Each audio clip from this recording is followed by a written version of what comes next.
তার শিশু কন্যাকে কিন্তু সেভাবে ট্রেন করা দরকার, যেন সে বড় হয়ে সেরকমভাবে বেড়ে উঠতে পারে। তো সর্বপ্রথম একটি মা বাবারই সেখানে তার রোল প্লে করে যে একজন তার সে যেন সেরকমভাবে বড় হয়ে উঠতে পারে। তো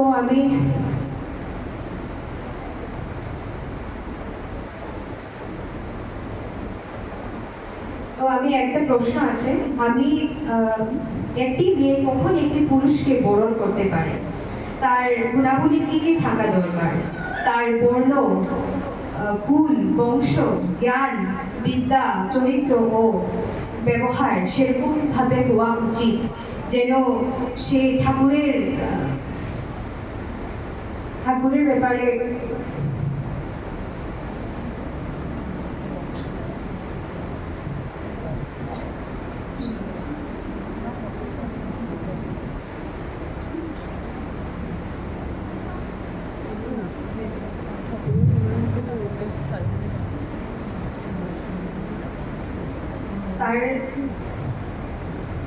তার বর্ণ, কুল, বংশ, জ্ঞান, বিদ্যা, চরিত্র ও বংশ সেইভাবে হওয়া উচিত। ঠাকুর এটাই বলেছেন, যেখানে একজন পুরুষের জ্ঞান ও চরিত্র উচ্চ এবং মন পবিত্র, সেটাই হলো তোমার জীবনের সবচেয়ে উত্তম নির্বাচন। যিনি তোমার কাছে শ্রেষ্ঠ, যাকে দেখে তোমার মনে শ্রদ্ধা জাগে, আনন্দ হতে ইচ্ছে হয়, তাকেই তুমি বরণ করবে।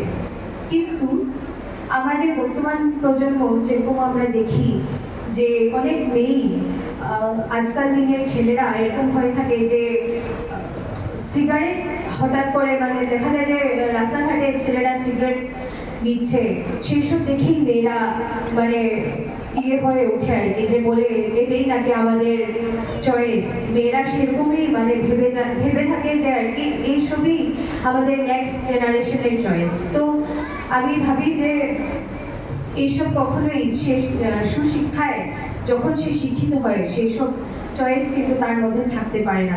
তাই জন্য সবসময় তার চয়েস সেরকমই হতে হবে, উচ্চ দিকেই তার চয়েস হতে হবে। তাই আমাদের ঠাকুর একটি কথা বলেছিলেন যে উন্নয়ন ও সুপ্রজনন এই তো বিয়ের ভুল, যেমন তেমন বিয়ে করে করিস না ভুল।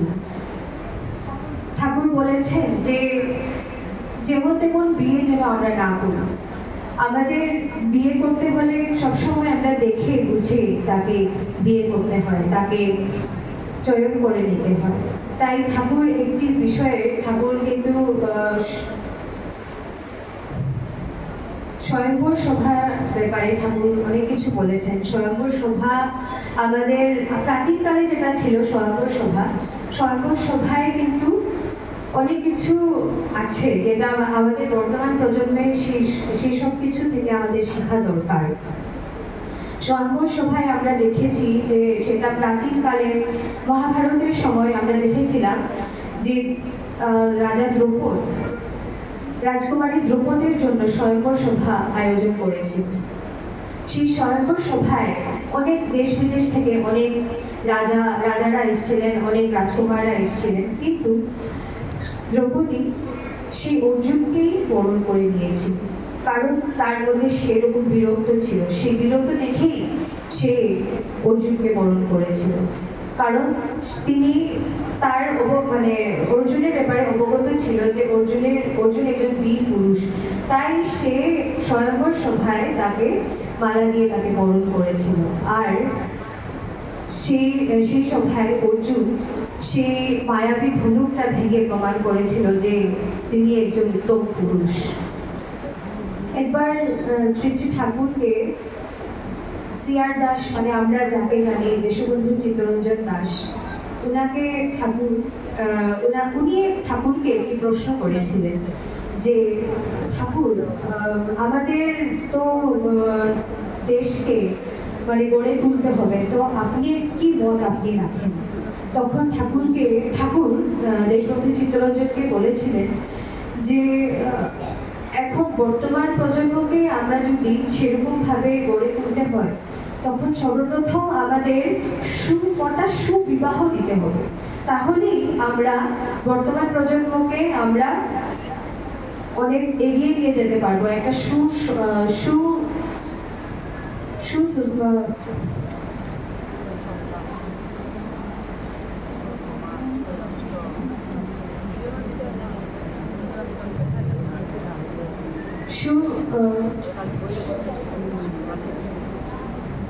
আমরা একটা সোসাইটি একটা করতে পারবো, বা সমাজ, সুস্থ একটি সমাজ আমরা গঠন করতে পারবো। কারণ একটি সুস্থ সমাজ যদি আমরা গঠন করতে হয়, তাহলে একটি সুবিবাহর দরকার। একটি বিবাহর দ্বারাই দুটি আত্মার মিলন হয়। আর দুটি আত্মার মিলন হলেই যদি পবিত্র আত্মার মিলন হলেই একটি বিবাহ করা সম্ভব। আর একটি বিবাহ দ্বারাই একটি সুসন্তান এই সমাজে আসে। আর এই সমাজে সুসন্তান আসলেই একটি সমাজ সুগঠিত হয়। এই বলেই আজকে এখানে আমার আলোচনা শেষ করলাম। বন্দে পুরুষোত্তম জয় গুরু।